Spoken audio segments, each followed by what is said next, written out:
I've been brought here today to tell you what is race. So what is race really? Is it just a combination of skin colors? Is it based off of the culture in which one is raised? Or is it the language someone speaks? Does he identify as that race? Well, really, it's a combination of a lot of things. Oftentimes it can be associated about where somebody is from. It could be associated with the culture that they were born and raised into.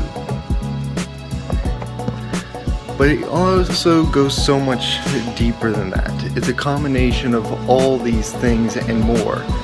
However, don't just attribute one quality to mean that a person is of one race. Just because somebody has a certain skin color does not mean that he's necessarily of that race. They may have a heritage of that, but they may not identify as such. In a community, race can play two roles. It can divide or unite people. Race being able to divide people derives from the fact that race is a physical entity. The idea that people could be categorized by their skin tone has been seen throughout history. This radicalized method of division became common, even during times of attempts for integration. Even in today's society, divides in a community are predominantly seen by race, especially in multiracial areas. However, race can be used as a positive force to aid in community building. People of different races can hold similar values, whether on education, family, happiness, or religion. These values can enforce social organization, building relationships through values.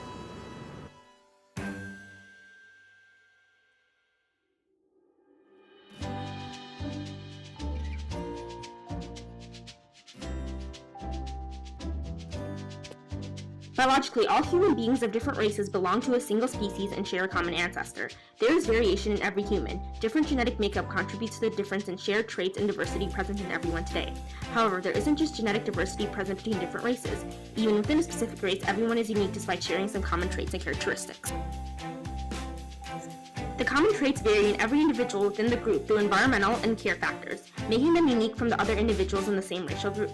This genetic uniqueness gives each racial group and individual human a commonality as well as a distinct identity. That said, nobody should be discriminated on a racial basis. Race doesn't imply that all individuals within a group of people are biologically associated with certain select qualities. There is no DNA for white people or DNA for black people. DNA is the same in all humans. The biological differences are meant to highlight beautiful diversity amongst people.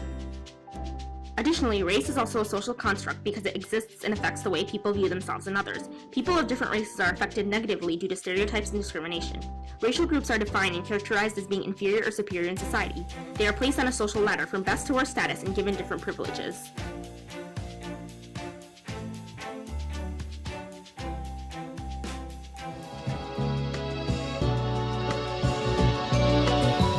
There are many aspects of human difference that make us so diverse. These aspects can be anything: our age, the language that we speak, and our cultural backgrounds.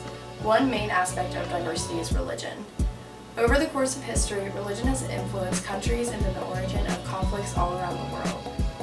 However, it is common for people to feel uncomfortable when confronted with religious differences. A lack of education about other religions usually causes this and can be changed with an open-minded approach towards the other people and their cultures, no matter how unfamiliar they may be.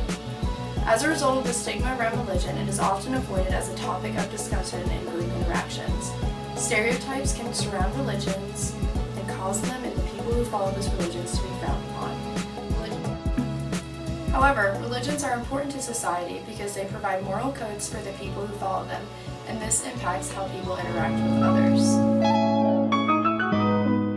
Hey, black people, stop having 72% of your babies out of wedlock, and your kids won't be massively incarcerated and arrested. Slaves that worked there were well fed and had decent lodgings. We keep marrying other species and other ethnic people. I would say that the greatest solution I see, and I've seen it actually be effective in a lot of different circumstances, is proximity. Martin Luther King once upon a time said something to the effect of, we hate each other because we fear each other. We fear each other because we don't know each other. We don't know each other because we don't communicate with one another. It's amazing the interpersonal, to see how certain interpersonal barriers can be overcome by means of something as simple as proximity. Who now acted as guides. Naturally, the newcomers looked about with some curiosity. They were in a new area, on land that was raw, untamed, but full of opportunity. Here they would build schools, educate their children, reclaim the desert.